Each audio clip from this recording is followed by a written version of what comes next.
பிலமோனுக்கு எழுதிய திருமுகம். முன்னுரை. கிறிஸ்து இயேசுவின் பொருட்டு கைதியாக இருக்கும் பவுல், சகோதரர் தீமோத்தேயு ஆகிய நாங்கள் எங்கள் உடன் உழைப்பாளரான அன்பார்ந்த பிலமோனுக்கும் சகோதரி அப்பியாவுக்கும் எங்கள் போராட்டத்தில் பங்கு பெறும் அர்க்கிப்புக்கும் பிலமோன் வீட்டில் கூடும் திருச்சபைக்கும் எழுதுவது.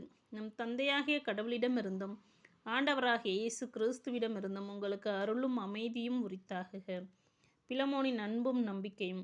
என் வேண்டல்களில் உம்மை நினைத்து என் கடவுளுக்கு என்றும் நன்றி கூறுகிறேன். ஏனெனில் ஆண்டவராகிய இயேசுவின் மீது நீர் கொண்டுள்ள நம்பிக்கையும் இறைமக்கள் அனைவர் மீதும் நீர் கொண்டுள்ள அன்பையும் பற்றி கேள்விப்படுகிறேன்.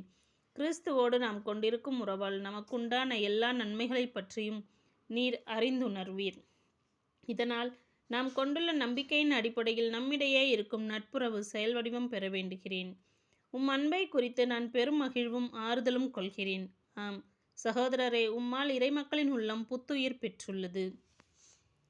ஒனேசிமுக்காக வேண்டுகோள். எனவே நீர் செய்ய வேண்டியதை உமக்கு கட்டளையிட கிறிஸ்துவ உறவில் எனக்கு முழு உரிமையுண்டு என்றாலும் அன்பின் பெயரால் வேண்டுகோள் விடுவிக்கவே விரும்புகிறேன். கிறிஸ்து இயேசுவின் தூதனாக அவர் பொருட்டு கைதியாக இருக்கும் பவுலாகிய எனக்கு சிறையில் இருந்தபொழுது பிள்ளையான ஒனேசிமுக்காக உம்மிடம் வேண்டுகிறேன். முன்பு உமக்கு பயனற்றவனாக இருந்த அவன் இப்பொழுது எனக்கும் உமக்கும் பயனுள்ளவன். அவனை உம்மிடம் திரும்ப அனுப்புகிறேன். அவனை அனுப்புவது என் இதயத்தையே அனுப்புவது போலாகும். நற்செய்தியின் பொருட்டு சிறையுற்றிருக்கும் எனக்கு உமது பெயரால் பணியாற்ற அவனை என்னிடமே நிறுத்தி கொள்ள விரும்பினேன். ஆனால் நீர் செய்யும் நன்மையை கட்டாயத்தினால் செய்யாமல் மனமாற செய்ய வேண்டுமென்று நினைத்தே உம்முடைய உடன்பாடின்றி எதையும் செய்ய நான் விரும்பவில்லை. அவன் என்றும் உம்மோடு இருக்க உம்மை விட்டு சிறிது காலம் பிரிந்திருந்தான் போலும். இனி அவனை நீர் அடிமையாக அல்ல, அடிமையை விட மேலானவனாக, அதாவது உம்முடைய அன்பார்ந்த சகோதரனாக ஏற்றுக்கொள்ளும். அவன் என் தனிப்பட்ட அன்புக்குரியவன். அப்படியானால் மனிதன் என்னும் முறையிலும் ஆண்டவரை சார்ந்தவன் என்னும் முறையிலும் அவன் எத்துணை மேலாக அன்புக்குரியவன் ஆகிறான். எனவே நமக்குள்ள நட்புறவை கருதி என்னை ஏற்றுக்கொள்வது போல் அவனையும் ஏற்றுக்கொள்ளும். அவன் உமக்கு ஏதாவது தீங்கிழைத்திருந்தால் அல்லது கடன்பட்டிருந்தால் அது என் கணக்கில் இருக்கட்டும். நானே அதற்கு ஈடு செய்வேன் என பவுலாகிய நான் என் கைப்பட எழுதுகிறேன்.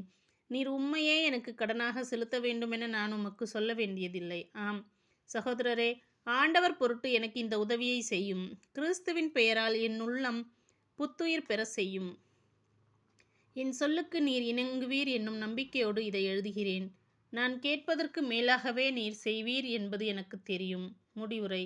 மேலும் நான் தங்குவதற்கு ஒரு இடத்தை ஏற்பாடு செய்யும். நீங்கள் இறைவனிடம் வேண்டுவதால் அவர் அருள் கூர்ந்து நான் மீண்டும் உங்களிடம் வர செய்வார் என எதிர்பார்க்கிறேன். இறுதி வாழ்த்து. கிறிஸ்து இயேசுவின் பொருட்டு என் உடன் கைதியாயிருக்கிற எப்பப்ரா, என் உடன் உழைப்பாளர்களான மார்க்கு, அரிஸ்தர்க்கு, தேமா, லூக்கா ஆகியோர் உமக்கு வாழ்த்து கூறுகின்றனர். ஆண்டவராகிய இயேசு கிறிஸ்துவின் அருள் உங்களோடு இருப்பதாக.